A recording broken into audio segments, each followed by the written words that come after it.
Mheshimiwa Rais, Mheshimiwa Spika wa Bunge letu, ndugu Katibu Mkuu Kiongozi, waheshimiwa mawaziri na manaibu mawaziri, ndugu makatibu wakuu na manaibu makatibu wakuu, Mheshimiwa Mkuu wa Mkoa wa Dar es Salaam, makatibu wakuu pamoja na mlio hapa leo hapa.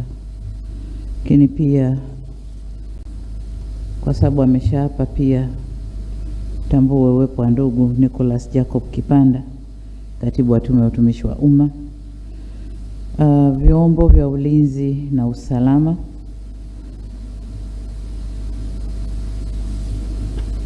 wageni waalikwa, mabibi na mabwana, Jamhuri ya Muungano wa Tanzania, kazi na utu.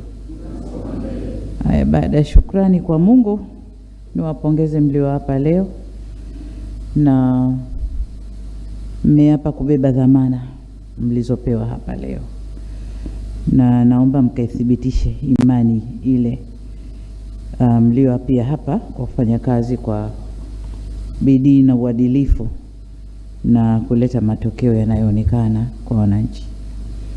Nafasi mlizopewa leo au heshima hii sio cheo tu kwamba mmebeba vyeo, lakini ni dhamana ambayo inatakiwa ikafanywe kazi. Mna bahati kwamba mmeapa leo na mnaanza kazi leo, siku ambayo tunaanza utekelezaji wa dira yetu ya miaka mitano, dira ya maendeleo ya miaka 25 ijayo ya 2025. Kwa hiyo mjue kwamba mnaingia si kwenda kupumzika kwamba nimepata cheo ngoja ni relax.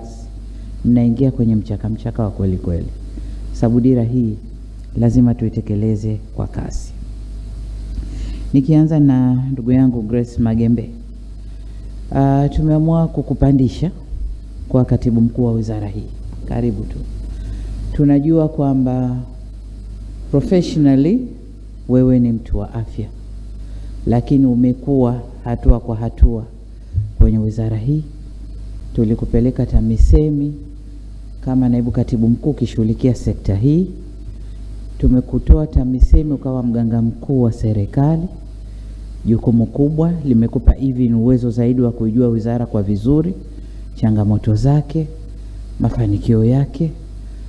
Umekutana na wataalamu wenzio ndani ya sekta, unawajua vizuri, na sasa unakwenda kuwa katibu mkuu. Imani yangu ni kwamba utakwenda kufanya kazi na kutoa ushirikiano mkubwa kwa utakao wakuta pale. Ninyi madaktari mna mambo yenu, mnajuana kule. Madaktari wakikukataa hutaweza kufanya kazi. Sana wewe ni daktari, nenda kafanye na madaktari wenzio. Kazi niliyokupa ni administration, ingawa wewe ni daktari, lakini uzoefu uliopata TAMISEMI na kwengineko, nina imani utaweza kuifanya kazi hii. Unakwenda kuanza kazi ikiwa ndo kwanza tumepitisha budget, na kama unavyojua budget siku zote huwa haitoshi kulingana na vipaumbele vya wizara. Kwa hiyo unavijua vizuri vipaumbele vya wizara, unajua changamoto za wizara. Nenda katumie budget hii kwa uangalifu, lakini tupate matokeo makubwa na kwa speed. Lakini kwa namna ya kipekee tumeamua kuwa na utoshelevu wa madawa na vifaa tiba angalau kwa 60% itakapofika 2030. Na najua kuna interest kubwa sasa hivi, watu wanakuja.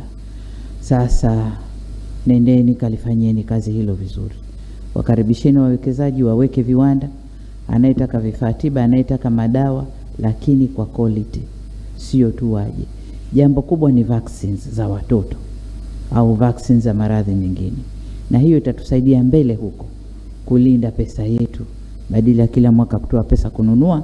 Wakizalisha hapa itatusaidia kulinda fedha yetu, lakini ukaribu access ya kupata chanjo, madawa na vifaa tiba.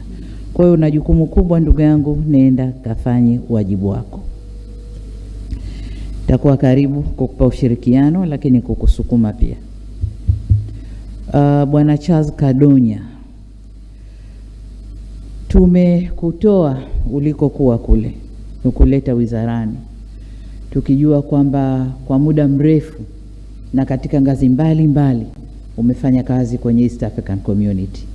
Unaijua jumuiya vizuri mno, na kwa kiasi kikubwa mambo mengi ya Tanzania ndani ya jumuiya ulikuwa unatusaidia.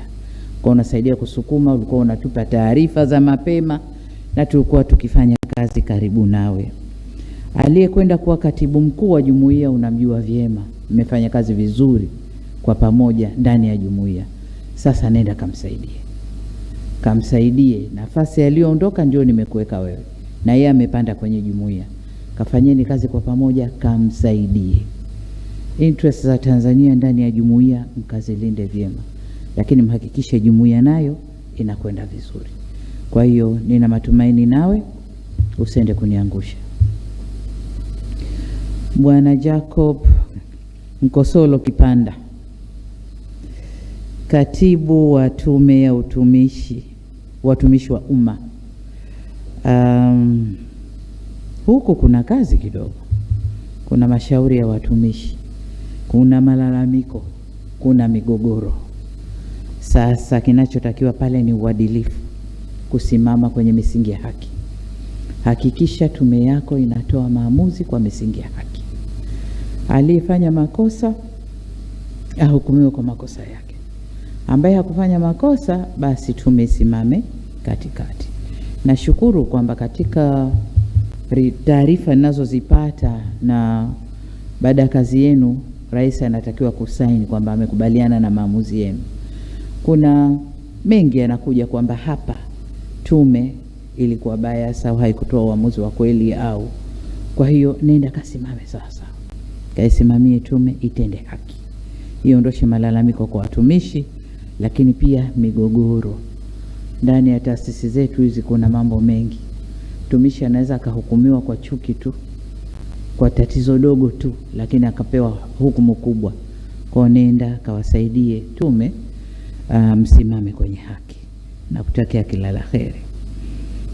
Nirejee tena kuwapongeza na nirejee kusema cheo ni dhamana.